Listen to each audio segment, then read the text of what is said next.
mayor po ng Maynila dahil hindi pa po siya nakaupo, tumutulong na po siya sa atin. Kaya napakalaking bagay po para sa atin po yung meron po nagmamalasakit sa atin at nagmamahal.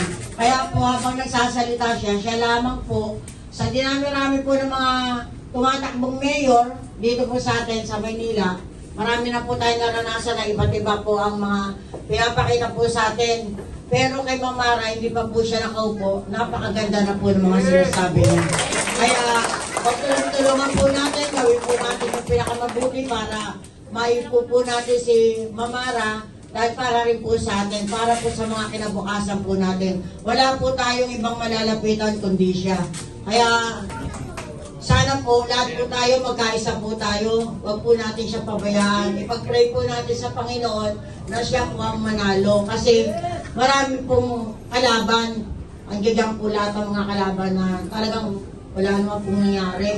Ito pa rin po tayo.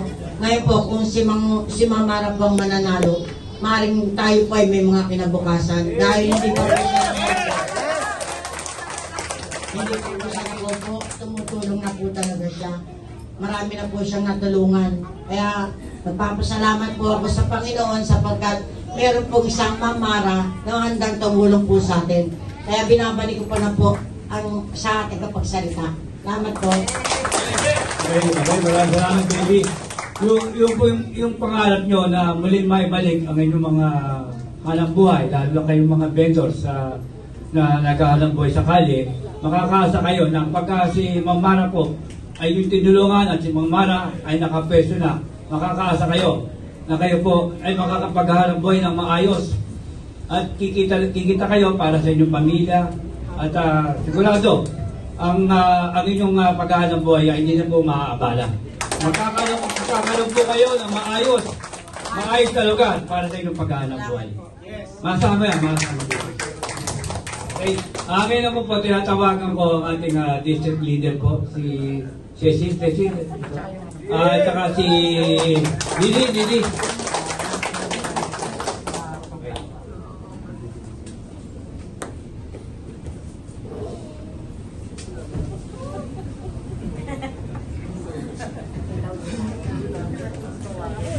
Ito po si Lily Naseha, siya po sa ating pong district leader sa 6th District. Okay? Siguro unahin natin si Cecil. Cecil, paano mo na? Magandang hapon po, Ma'am Mara. Sir, magandang hapon po sa lahat. Matagal na po natin sinasabi na pagbabago. Di ba po? Dapat ngayon umpisahan na natin, pagbabago. At dyan si Ma'am Mara Tamundong. Ngayon pa lang, pag-uwi natin, imarites na natin siya. Ha? Pero wag munang bulgar. Imarites natin sa ating mga anak, sa ating nanay, tatay, lalong-lalo na sa mga kaibigan. Tulad ng mga programa ni Ma'am, yan ang gustong-gusto ko rin lalo na sa barangay, Ma'am. Madam, kasi sa barangay namin, Ma'am, kung sino lang yung kadikit, yun lang. Hindi lang sa barangay. Wala kaming nakukuha, Ma'am, lalo na pag magaganda, sexy. Yun po, totoo naman talaga, ha? Pagbabago po, kailangan natin isigaw. Tanggalin at alisin na natin ang mga buhayang nakaupo. Kung ating pong iluluklok si Ma'am, hindi lang po dito ang pagsasama natin. Hanggang sa taas, maaari po ba yun, Ma'am? Yun lang po. District 4 po, Ma'am Cecil Caparas po. Thank you. Ngayon po tawagan po natin ang ating district coordinator, si Lily Nocera. Maraming salamat po sa pagbibigay ng tiwala ni Carol Santos. Matagal na po kami nagsama ni Sir Rolly Santos nung pa po ni Mayor Lopez. Pero nung tinawagan po niya ako, talagang nagpapasalamat ako dahil sabi niya sa akin, kilala mo ba si Mara Tamundong? Yan ang sabi niya sa akin nung una. Sabi ko, sir, hindi pa pero parang pamilya na sa akin ang Tamundong. Taga saan po ba yan? Hindi ako nagdalawang isip. Hindi ko pa man kilala si Mara. Pero sumang-ayon na agad ako kasi alam ko at tiwala ako kay Sir Rolly Santos. Ngayon, bilang presidente ng senior citizen sa aming barangay, napakalaking tulong yung isa sa programa ni Mayora na kasi sa amin 200 plus yung senior citizen namin, kapos na kapos sa mga pambili ng gamot. Yun lang ang isa sa hinihiling ko, na mabigyan tulong kami at saka doon sa mga malnourished children sa aming barangay. Yun lamang po, Mayora, na sana ay matugunan at masunod yung isa sa programa na nakalatag sa buong Maynila. Yun lamang po. At umasa ka, Mayora Mara Tamundong, na pipilitin po namin at gagawin talaga ang lahat para iluklok ka, dahil kapitbahay nga namin to si Hani Lacune. Tagapakot po ako, pero sa totoo lang, napakasuplada. Dumadaan po yan sa namin, sa sakyan niya, alas 6 ng maga. Pero Diyos ko, hindi man lang magbukas ng bintana ng kotse niya at bumati. Ang dami ng tao sa kalsada, pero never na magbukas yan. Ganun kasuplada. Totoo po yan. At pag yan ay kumamay, alcohol kagad. Alcohol kagad. Nandidiri ba yan? Parang nandidiri siya sa mga tao. Ayan po yung totoo. Maraming salamat po at mag-uwi po tayo. Salamat, Lee. Salamat. Napakaganda lang mensahe mo. Ngayon mo po, tawagan po natin ito. Matagal din lang po namin leader to sa District 4. Si Marilu. Dati po senior kagawa dito sa District 4. Good afternoon po sa inyo lahat. Mayor Go, Mara. Magandang hapon po sa inyo lahat. Ako po ay dating kagawad po. 3 termers po ako. Tumakbo akong chairman, kaya lang. Ayaw nyo naman. Tapos sa nung ako ganyan po. Wala tayo ganyan eh. Servisyo po ang akin eh. Para sa barangay. Sa ngayon, sa daming natulungan ko sa barangay namin, bali wala pala yun. Hindi nila inaano yung servisyo ko. Gusto nila pera. Ako naman, hanggang ngayon po nagsiservisyo ako sa kanila. Kahit hindi ako nakaupo. Pero po, zone president po ako ng senior citizens. Tsaka isa po ako sa mga senior citizens party list na sa October po meron kami meeting para sa buong Pilipinas po yun. Dahil po, siyempre, mag-aano na po siya, papiling, kasama namin sila.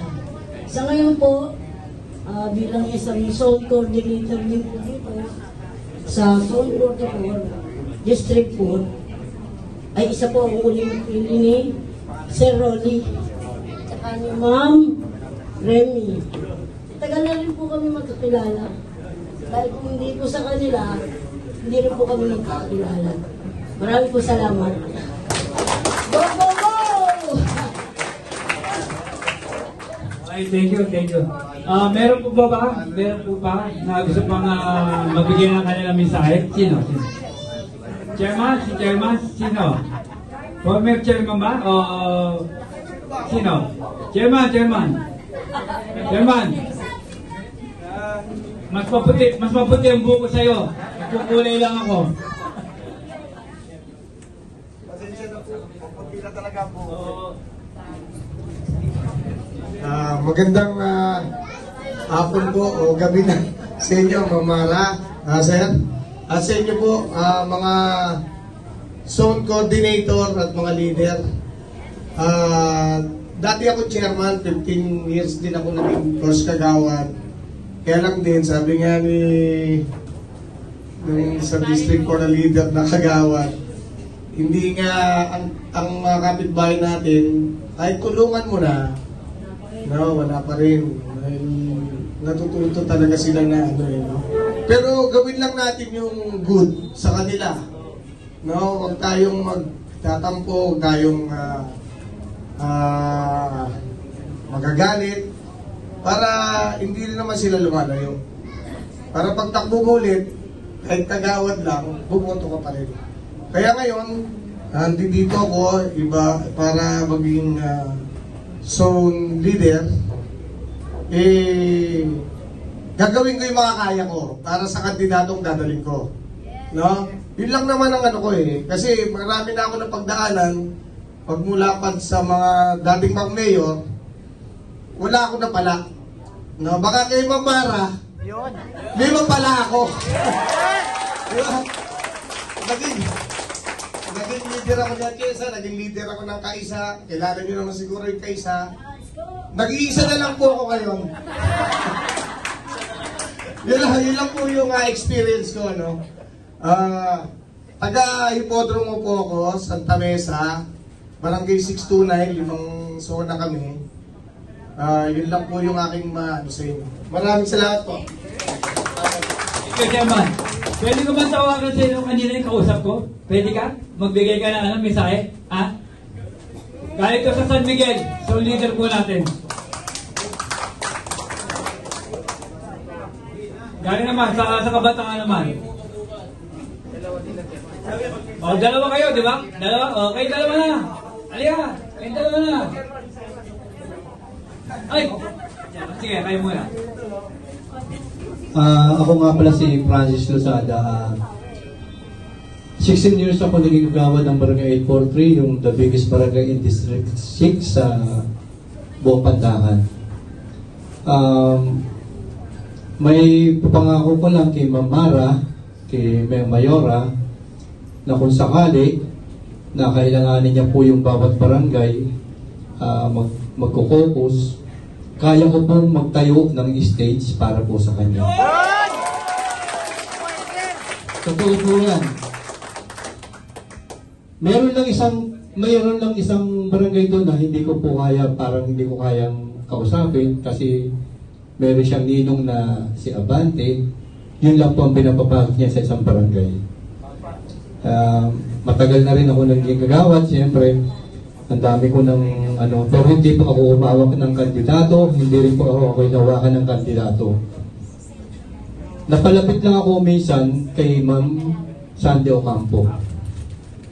Tapos nung nanalo nga si Abante, kinausap ako ng chairman namin na mag-abante ko.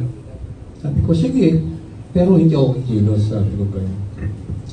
Yun nga, siyempre kung sino yung mga kadikit ng mga nakaupo, yun lang naman talagang inaano Kaya, nung nagsasalita si Mamara, parang ang sabi ko, parang, ang sarap siguro maging mayor nito. Mayor nito. Sabi ko, kaya kanina, gusto nang sigaw ako, palitan na sila. Diba? Palitan na. Andiyan na yung magaling. Palitan na. Salamat po. Ako nga pala, hindi rin po nyo natatanong, ako rin po yung dating barangay captain. Kami po yung first elected barangay captain 1982. At naging director din po ako ng Association of Barangay Captain dito sa Maynila. Panahon po yan ni Mayor Bagaching. Ngayon po, tinatawagan ko siya, hindi ko alam pa, pasensya na pero kanina kausap ko kayo Magandang hapon po. Ako po ay si Jan Paul Lopez, taga Barangay 644, Zone 66 sa Malacanang po. Bilang isang pong kabataan, ang may papangako ko lang po na manghihikayat po ako ng mga tao para may boto si Mamara, para magbago na po ang pamumuhay sa Maynila. Hindi na po puro pahirap lang. Salamat.